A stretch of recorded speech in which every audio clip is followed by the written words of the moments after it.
मुंह से बयां हो तेरे औसाफ हमीदा, किस मुंह से बयां हो तेरे औसाफ हमीदा, खुशबू है दो आलम में तेरी है कुल चीदा।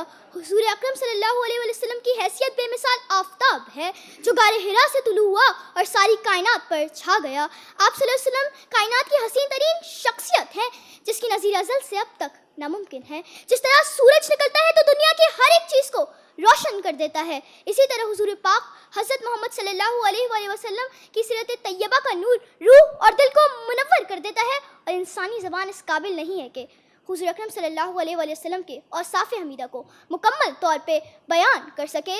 किरदार का ये हाल सदाकत ही सदाकत, किरदार का ये हाल सदाकत ही सदाकत, इखलाक का ये रंग कुरान ही कुरान। आप सल्लल्लाहु अलैहि वसल्लम की खूबियाँ बयान करना गोया दरिया को कूजे में बंद करना है। हुजूर मोहम्मद सल्लल्लाहु अलैहि वसल्लम की ज़ात मुबारक जहानो आलम के लिए रहमत बनकर आई, रहमतुल लिल आलमीन ने कुल कायनात को मुसख्खर करने का सबक दिया। अल्लाह के नबी हज़रत मोहम्मद सल्लल्लाहु अलैहि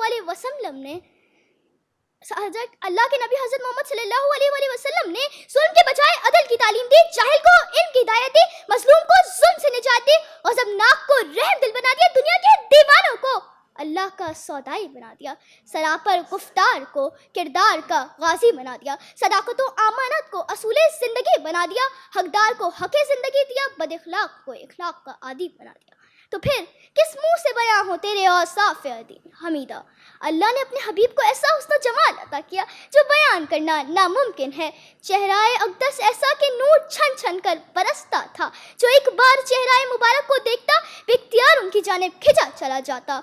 सरकार मोहम्मद सल्लल्लाहु अलैहि वसल्लम इखलाक व आला का मरकज़ थे, वो शफ़ाए महशर शफ़क़त और अज़मत का मीनार थे।